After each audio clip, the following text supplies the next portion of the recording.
Здравейте отново, малки приятели! Днес ще направим автентично прочитане на приказка от книжката "Моята първа книга за лека нощ" на Пес Патрул. А вие продължавайте да следвате нашия канал и да гледате нашите видеа за още повече приказки. Втората приказка от книжката се казва "Кученца спасяват сателита". Смелите кученца са много развълнувани. Очакват с нетърпение да гледат телевизионното предаване за супер кучето Аполо. Докато чакат началото на предаването, те пресъздават познати сцени и герои от филмчето. Рабъл се е дегизирал като Аполо и спасява зайчетата Маршал, Чейс и Роки от краля Паяк, известен още като Зума. Супер кучето винаги побеждава. Извиква Рабъл и се спуска с скейтборда си да спаси Маршал. Проблемът е, че Маршал закрива очите му с лапи и двамата се прекатурват на тревата. Никой не може да победи супер кучето. Освен Маршал, смее се Рабъл.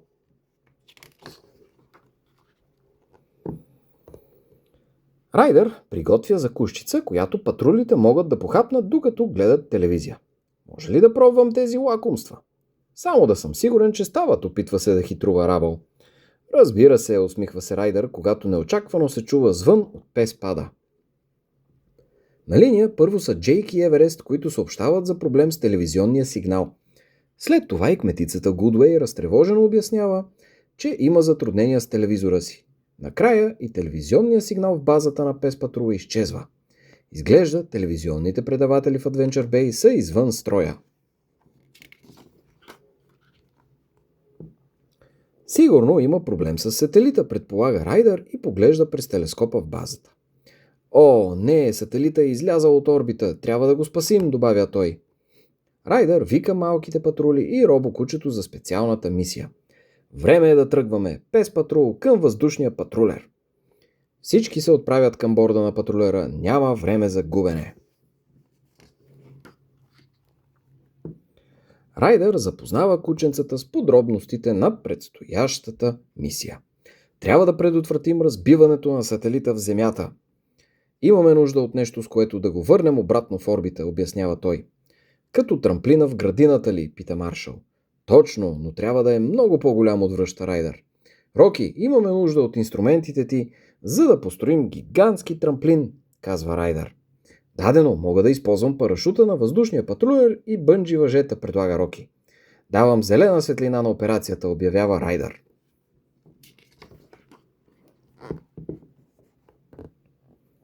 Ще трябва да разпънете батут над каньона Ратълснейк, казва Райдър. Скай, използвай свръхзвуковите си крила, за да насочиш сателита. Политам, радостно отвръща Скай. Докато Скай лети към сателита, Роки трансформира парашута в батут, но Райдър се нуждае и от помощта на Рабъл. Имаме нужда от теб, за да помогнеш на Роки да разпъне батута над каньона, казва момчето.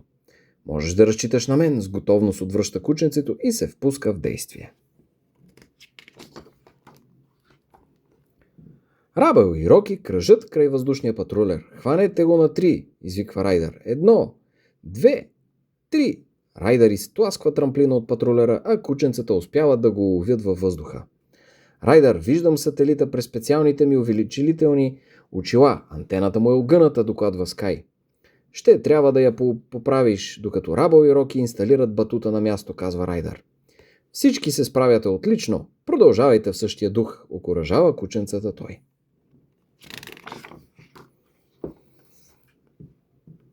Скай достига падащия сателит, хваща се с лапи за него и успява да огъне антената му обратно в правилна позиция. Готово! Антената отново работи, съобщава кученцето.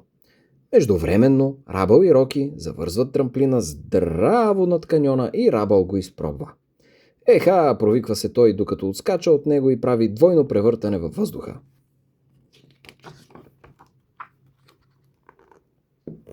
Скай използва мощността на въздушните си джетове, за да насочи сателита така, че да падне точно върху трамплина. Всичко върви по план, докато бам! Една гигантска пружина изкача от спътника и улавя крилото на Скай. Сателитът се върти бързо, а с него и Скай.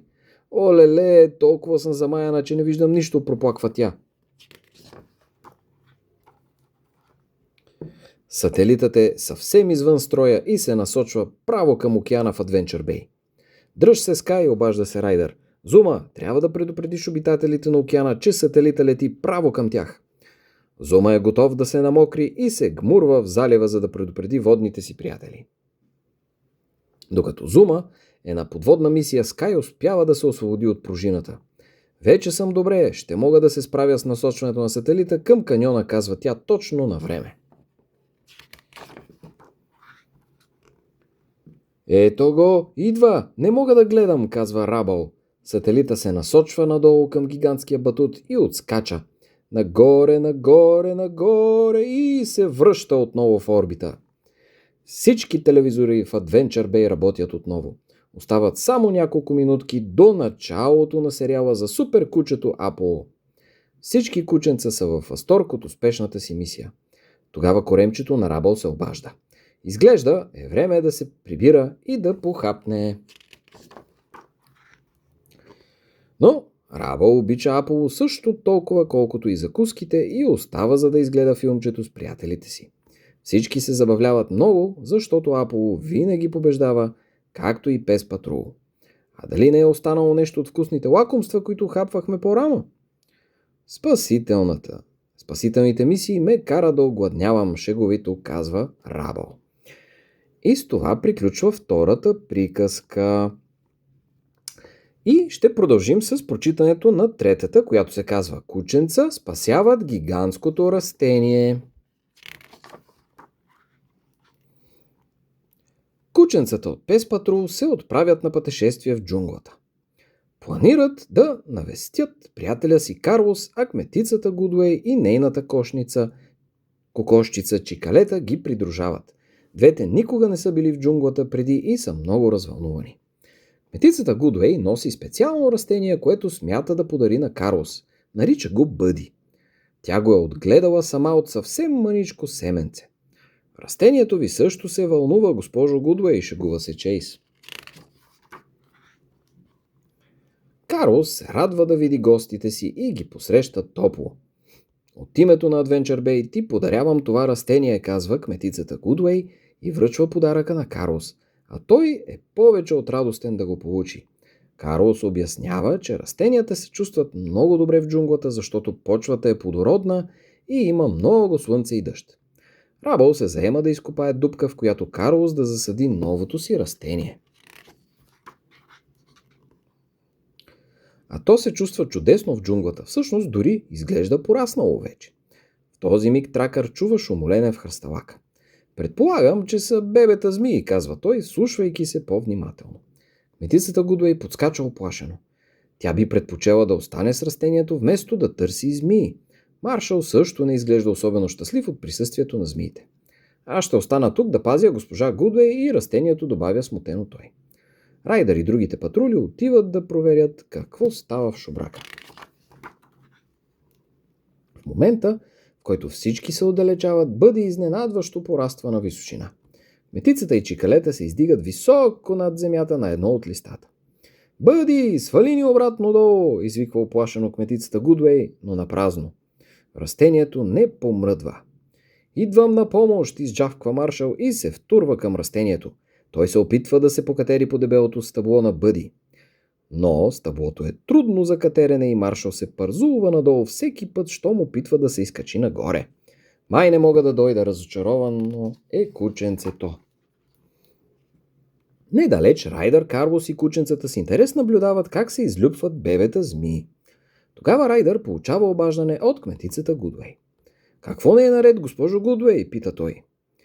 Имам сериозен проблем, отговаря тя притеснено и разказва как Бъди е пораснал неочаквано бързо и двете щикалета са се оказали в капан високо над земята. Нито едно растение не е твърде голямо, нито едно кученце не е твърде малко, отговаря Райдър. Пес Патрул към патрулера. Райдър има нужда от нас, отвръщат кученцата и се отправят към подвижната си база. По средата, на пътя нагоре по стъблото на растението, Бъди сигналното устройство на Маршал започва да мига. Той се пързува надолу по усукващото се стъбло, а след миг се издига във въздуха и се отправя към патрулера, където се приземява с гръм и трясък. Райдър обяснява случилото се на кученцата. За тази мисия ще ми трябва Маршал, уверен е той. Високата пожарникарска стълба на Маршал е точно това, от което се нуждаят за мисията по спасяването на кметицата. Райдър моли Чейз да разпъне мрежата си под растението, в случай, че кметицата или чикалета случайно паднат. Не след дълго, Райдър, Чейз и Маршал са готови за действие край ствола на растението. Дръжте се, госпожо Гудуей, провиква се Райдър. Ще ви свалим! Мрежа, изджахква Чейз. Предпазната мрежа се изстрелва от оръдието му и се разпъва за миг. Стълба, дава гласова команда Маршал, и дългата стълба на пожарната кола се отправя нагоре чак до листото, на което се намират кметицата и кокошчицата. Но кметицата Гудуей се страхува да слезе по стълбата и тъкмо когато набира кораж да се спусне надолу, една лиана се увива около крака й.